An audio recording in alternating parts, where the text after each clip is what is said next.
Hello, Vesa. Regarding my anthropology class, I want to ask you some simple questions about your daily life and the daily life before the century we are in now. Can we continue with the questions? Are Yes. you feeling free? Firstly, can you first introduce yourself and tell me a bit more about you and your background? So my name is Vesa. I'm 22 years old. I live in Gjakova, and both of my parents are from Gjakova. My family has a long history of living in Gjakova.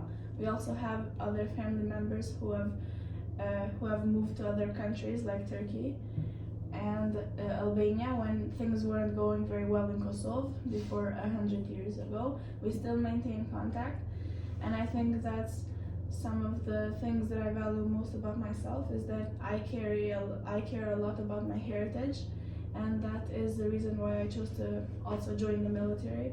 My family is devoted to serving the country. I have an older brother who is also an army officer and another brother who is a police officer as well. Thank you.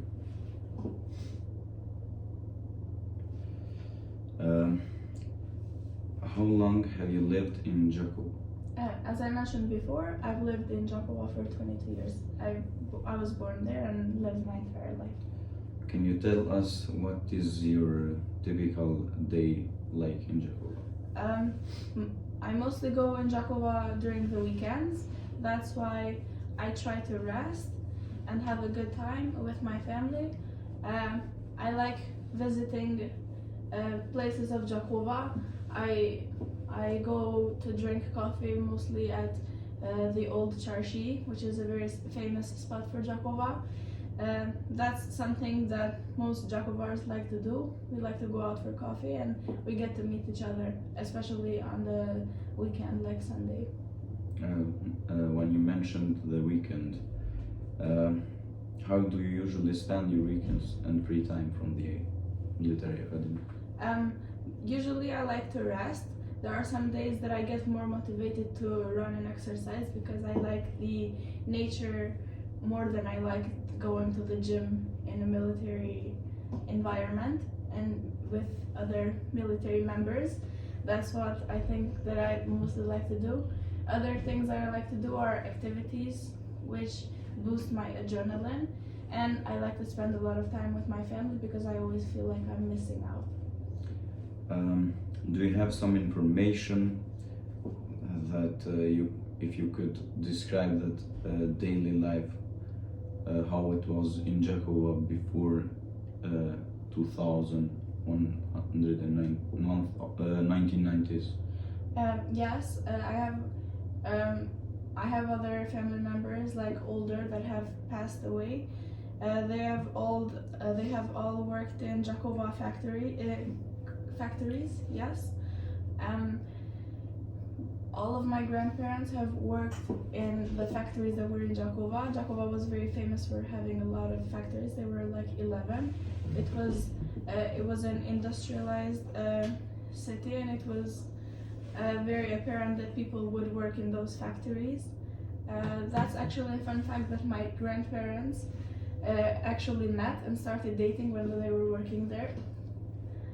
And what they did is everyone used to have a lot of children, but that was mostly in places like where people know when not two parents were working.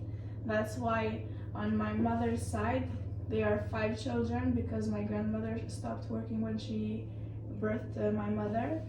But on the other side, my dad has only 2 siblings.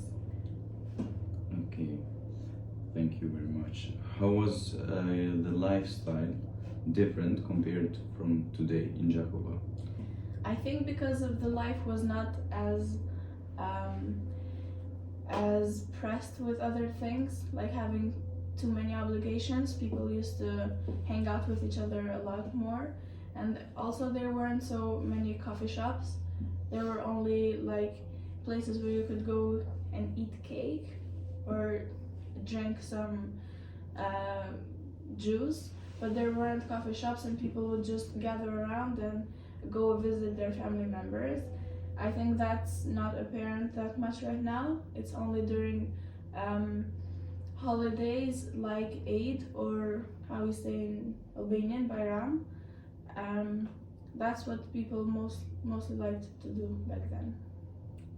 And the other question is, what were some important traditions or routines back then? I think traditions in Gjakova were mostly about marriages. It's not very apparent that in Gjakova people were married by force. Both of my grandparents, on both sides, my mother and my dad's side, they married with love, and that's how also my great-grandfather was married with his wife. And also people were a bit more open-minded than I could say maybe in other places. So the next question is, what do you think makes Gjakova's culture unique compared to the other places? I think this is viewed badly and negatively by everyone, but I think that it's important how Gjakovars support their locals and they do not forget the place that they come from. When you meet a Gjakovar that lives in Pristina, even if their grandparents have lived in Pristina their entire lives, they will say that they are Gjakovars. And I think that they do not assimilate very quickly. Also, the family members that have moved to Albania 120 years ago, they still consider themselves as Gjakovars, and everyone in their city knows them as Gjakovars. So I think that's really important, and I think that other places could take this as a good example. Thank you very much. And the last but not least question is that do you have any advice for younger generations about preserving culture and traditions from Gjakova? I think it's really important that people value and then also teach their children about their traditions, even if they are living abroad.